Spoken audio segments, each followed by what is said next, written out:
Hello students, तो start करते हैं आज सीजी बोर्ड का chapter 3 motion in a straight line physics. ठीक है, यूनिट 2 आपका काइनेमैटिक्स है। काइनेमैटिक्स के अंदर आपका चैप्टर 3 क्या दिया हुआ, motion in a straight line.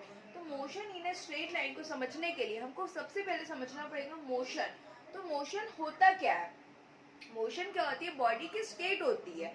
अगर टाइम के साथ आपकी बॉडी की पोजीशन चेंज होती जा रही है तो उसको क्या बोलोगे आप? बॉडी किस में है? मोशन में। सपोज यहाँ पे कोई है, इसका नाम है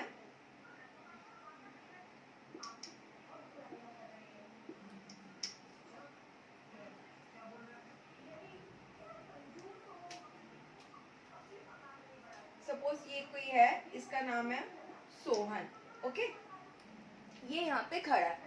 अब जैसे जैसे टाइम इंटरवल बढ़ता जाएगा इसकी बॉडी ये मूव करता जाएगा, यहाँ पहुंचा फिर यहाँ पहुंचा, तो हम क्या बोलेंगे? इसकी बॉडी किस पोजीशन में है? मोशन में है। ठीक है, सपोज ये है राम। ठीक है, यहाँ पे टाइम इंटरवल चेंज होते हैं। यहाँ पे 5 मिनट्स हुआ, 10 मिनट्स हुआ, फिर 15 मिनट्स हुआ, 20 मिनट्स हुआ, लेकिन ये अपनी पोजीशन पे ही खड़ा है। ये यहाँ से मूव कर ही नहीं रहा है। टाइम इंटरवल बढ़ते जा रहा है लेकिन ये यहाँ से मूव नहीं कर रहा है। तो इसको क्या बोलोगे? ये बॉडी किस पे है? रेस्ट पे है। तो यहाँ तक का क्लियर है। अगर कोई बॉडी टाइम के साथ अपनी प्लेस से मूव कर रही है तो वो बॉडी किस में है? मोशन में है। और अगर कोई बॉडी टाइम इंटरवल बढ़ता जा रहा है लेकिन वो अपनी पोजीशन पे ही खड़ी है तो बॉडी किस में है? रेस्ट में है। तो मोशन यहाँ पे होता क्या? It is a state of body. State of body when if changes its position. अगर वो अपनी पोजीशन को चेंज कर रही है तो बॉडी किस में है? मोशन में है। एक चीज और ध्यान देंगे, स्ट्रेट लाइन मोशन। बॉडी अगर स्ट्रेट लाइन में मूव कर रही है मीन्स बॉडी किस में? मोशन में है। तो जो स्ट्रेट लाइन मोशन होगा उसको हम क्या बोलते हैं? Rectilinear motion. क्या बोलोगे आप? Rectilinear motion. और क्या बोल सकते हैं उसको? One dimensional motion. यहाँ तक क्लियर है? तो स्ट्रेट लाइन को कहीं भी मूव कर सकता है। अगर स्ट्रेट लाइन में बॉडी मूव कर रही है तो उसको बोलोगे आप बॉडी किस में है? मोशन में है। और स्ट्रेट लाइन मोशन को क्या बोलते हैं हम लोग? Rectilinear motion. और क्या बोलते हैं? One dimensional motion. तो आई होप आप लोगों को मोशन क्लियर हुआ होगा। अब देखते हैं डिस्टेंस। डिस्टेंस क्या होता है? कुछ बेसिक टर्म्स है, पहले उनको देख लेते हैं फिर आगे डेरिवेशन पे आते हैं। ओके, अब यहाँ पे समझेंगे। पहले हमने मोशन देखा, अब देखते हैं यहाँ पे डिस्टेंस। डिस्टेंस क्या होता है? डिस्टेंस किसको बोलोगे आप? Actual path travelled. Actual path travelled समझने की कोशिश करेंगे।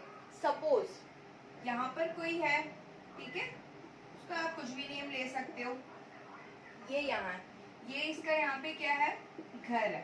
ठीक, वो अपने घर से यहाँ से निकलता है, यहाँ से मस्त यहाँ पे ये शॉप चला जाता है, फिर शॉप से उसको कहीं और घूमने का मन करता है तो वो यहाँ पे मोमोज खाने के लिए चला जाता है, फिर वो मोमोज खा लेता है, फिर वो यहाँ पे गुपचुप खाने के लिए चला जाता है, फिर वो यहाँ से अपने उसके कोई फ्रेंड्स मिल जाते हैं तो वो उनसे क्या करता है? बात करने लग जाता है। ठीक है, यहाँ तक पहुंचा, फिर वो वापस कहाँ पे आता है? यहाँ पे आके उसके कुछ और फ्रेंड्स मिल जाते हैं, वो उनसे बात करता है, फिर अपने घर पहुंच जाते हैं। यहाँ तक का क्लियर है? तो डिस्टेंस किसको बोलोगे? यहाँ से शॉप तक का डिस्टेंस सपोज कितना है? 5। शॉप से मोमोज तक का जाने का कितना है? 10।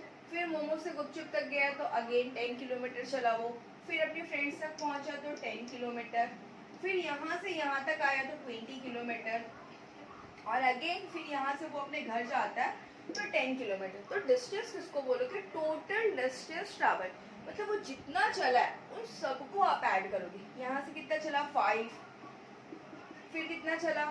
10, फिर कितना चला? 10, फिर 10, फिर 20 और फिर आपका 10। तो ये पूरे को जब आप ऐड करोगे तो उसी को हम क्या बोलेंगे? डिस्टेंस बोलोगे। तो कॉन्सेप्ट बहुत छोटा सा है। ये है अपने घर से निकला, घर से वो जितना भी चला है चल के वापस अपने घर तक पहुंचा, तो जितना उसने ट्रैवल किया वो सारे डिस्टेंस को जब हम ऐड कर देंगे तो जो मिलेगा वो हमारा क्या हो जाएगा, डिस्टेंस। इसी को हम क्या बोलते हैं, एक्चुअल पाथ ट्रैवल्ड। जितना उसने ट्रैवल किया उसी को हम क्या बोलेंगे, डिस्टेंस। तो आई होप आप लोगों को डिस्टेंस क्लियर है। अब देखते हैं डिस्प्लेसमेंट क्या होता है। अब देखेंगे यहाँ पे डिस्प्लेसमेंट। डिस्प्लेसमेंट क्या होता है, सपोज यहाँ पे कोई है, इसका नाम है टबी, ठीक है। ये इसका घर है, स्वीट सा होम है इसका। ये अपने होम से यहाँ से निकलता है, मस्त कहाँ जाता है वो, गार्डन चले जाता है। तो इसके घर से गार्डन गया, फिर गार्डन से उसको यहाँ पे अगेन कुछ मोमोज दिख जाता है, तो वो बोलता है चलो मैं मोमोज भी खा लेता हूँ। फिर वो यहाँ पे पहुंचा, मोमोज खाया, फिर वो यहाँ से निकलता है तो उसके कुछ फ्रेंड्स मिल जाते हैं उसको, तो उनसे वो थोड़ा सा बात करने लग जाता है।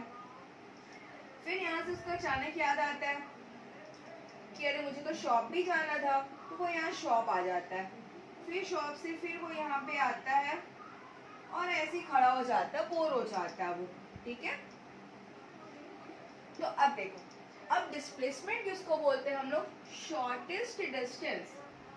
Shortest distance between two points, between two points, इसको हम क्या बोलते हैं, डिस्प्लेसमेंट। तो अब देखो, ये जो टबी था इसका नाम क्या था, टबी, ठीक है।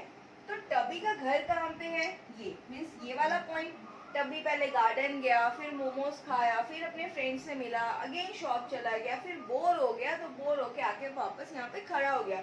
तो टबी के घर का डिस्टेंस और टबी अभी जहाँ खड़ा है यहाँ का, तो इन दोनों के बीच का जो डिस्टेंस होगा, शॉर्टेस्ट डिस्टेंस, इसी को हम क्या बोलेंगे, डिस्प्लेसमेंट। क्या बोलेंगे, डिस्प्लेसमेंट। तो आई होप आप लोगों को कॉन्सेप्ट क्लियर हुआ होगा। डिस्टेंस किसको बोलते हैं, एक्चुअल पाथ ट्रेवल मीन्स वो जहाँ जहाँ गया, जितना घूमा, उन सबको ऐड करोगे तो वो आपका डिस्टेंस होगा। डिस्प्लेसमेंट क्या होता है, shortest distance between two point. मतलब आप स्टार्ट कहाँ से किए थे और एंडिंग में पहुंचे कहाँ, वो पॉइंट और जहाँ से आपने स्टार्ट किया था वो पॉइंट, उन दोनों का पॉइंट के बीच का जो आप निकालोगे उसी को क्या बोलते हैं, डिस्प्लेसमेंट। इसको आप लैंग्वेज में क्या बोलोगे, shortest distance between two point. तो आई होप आप लोगों को मोशन, डिस्टेंस, डिस्प्लेसमेंट क्लियर होगा। ये टर्म्स क्लियर होना बहुत जरूरी है, तब आप आगे डेरिवेशन को इजीली सॉल्व कर पाओगे, क्योंकि आपको पता रहना चाहिए कि डिस्प्लेसमेंट क्या है, डिस्टेंस क्या है, ठीक है। अब देखेंगे स्पीड। स्पीड क्या होता है, तो स्पीड किसको बोलोगे आप, rate of change of distance. अगर डिस्टेंस में चेंजेस होता है, rate of change of distance, तो उसको क्या बोल देंगे, हम स्पीड बोल देंगे। और एक चीज और ध्यान रखोगे, स्पीड में डायरेक्शन नहीं होता है, यहाँ पे डायरेक्शन नहीं होगा। यहाँ तक तो क्लियर है। अब देखेंगे वेलोसिटी। वेलोसिटी किसको बोलोगे, rate of change of displacement. Rate of change of displacement को ही क्या बोलते हैं हम, वेलोसिटी बोलते हैं। वेलोसिटी के पास डायरेक्शन होता है। यहाँ तक तो क्लियर है। अब यहाँ पे देखेंगे स्पीड किसको बोलते हैं, हमको पता है rate of change of distance को ही क्या बोलते हैं, स्पीड बोलते हैं, और इसके पास डायरेक्शन नहीं होता। अब यहाँ पे देखेंगे एवरेज स्पीड। एवरेज स्पीड का क्या होता है formula, total distance upon total time. जितना आपने डिस्टेंस ट्रैवल किया, डिस्टेंस ट्रैवल करने में आपको जितना टाइम लगा है, उसको आप लिख लेंगे तो आपको क्या मिल जाएगा, एवरेज स्पीड मिल जाएगा। अब देखते हैं यहाँ पे इंस्टेंटेनियस स्पीड। इंस्टेंटेनियस स्पीड किसको बोलते हैं, मतलब कि बहुत ही कम टाइम के लिए, मतलब कि आपकी स्पीड एकदम ऐसे ज्यादा है और सडनली आपने कम कर दिया, एकदम बढ़ा दिया, तो मतलब वो कुछ सेकंड्स के लिए रहता है। तो मीन्स इसका फॉर्मूला क्या है, डिस्टेंस अपॉन टाइम। तो यहाँ पे डिस्टेंस क्या होगा, बहुत ही छोटा होगा, तो बहुत ही छोटा को किससे शो करते हैं, dx, और टाइम भी बहुत कम टाइम के लिए तो dt। तो इंस्टेंटेनियस स्पीड क्या हो जाएगा, dx अपॉन dt। dx मतलब बहुत ही छोटा, उसको अपन dx से डिनोट करते हैं, टाइम भी बहुत छोटा सा है तो उसको dt से डिनोट करेंगे। आई होप यहाँ तक क्लियर हुआ होगा। आगे देखते हैं। अब देखोगे यहाँ पे वेलोसिटी। तो वेलोसिटी हमने क्या पढ़ा था, वेलोसिटी किसको बोलते हैं, rate of change of displacement. Rate of change of displacement, rate of change of displacement को ही क्या कहते हैं हम, वेलोसिटी बोलते हैं। ठीक है, अब निकालना है हमको एवरेज वेलोसिटी। एवरेज वेलोसिटी का फॉर्मूला क्या होता है, total displacement, total displacement upon total time, इसी को क्या बोलेंगे हम, एवरेज वेलोसिटी। अब हमको चाहिए instantaneous velocity. Instantaneous velocity means ये भी वही है, एकदम कुछ सेकेंड के लिए रहेगा, मीन्स थोड़ा सा ही। तो इसको भी किससे डिनोट करोगे आप, डिस्प्लेसमेंट अपॉन टाइम। कुछ सेकेंड के लिए मतलब बहुत ही माइनर सा होगा, छोटा सा होगा, जिसको किससे डिनोट करेंगे अपन, dx अपॉन dt। तो आई होप यहाँ तक क्लियर होगा। कुछ और टर्म्स देख लेते हैं ताकि इजी हो जाए। अब एक कॉन्सेप्ट बचता है, वो क्या होता है हमारा, एक्सलेरेशन। एक्सलेरेशन, तो एक्सलेरेशन किसको बोलोगे आप, rate of change of velocity. Velocity में जब चेंजेस आता है तो उसी को हम क्या बोलते हैं, एक्सलेरेशन। मीन्स क्या हो जाएगा इसका definition, rate of change of velocity. तो एक्सलेरेशन को डिनोट किससे करते हैं हम, स्मॉल ए। ठीक है, rate of change of velocity, velocity में चेंजेस आ रहा है तो चेंजेस को किससे डिनोट करते हैं, डेल, और वेलोसिटी को v। तो del v upon del T, ये किसका फॉर्मूला हो गया, एक्सलेरेशन। ठीक है, एक्सलेरेशन को क्या बोलोगे, rate of change of velocity, और rate of change of velocity को किससे डिनोट करोगे आप, del v upon del t. और मतलब मान लो सपोज एकदम छोटे से के लिए चाहिए हमको, एकदम माइनर सा है, तो क्या हो जाएगा यहाँ पे, a is equal to D V upon D T. तो आई होप यहाँ तक का समझ में आया होगा। अब आगे देखते हैं कुछ ग्राफ्स के बारे में। ठीक है,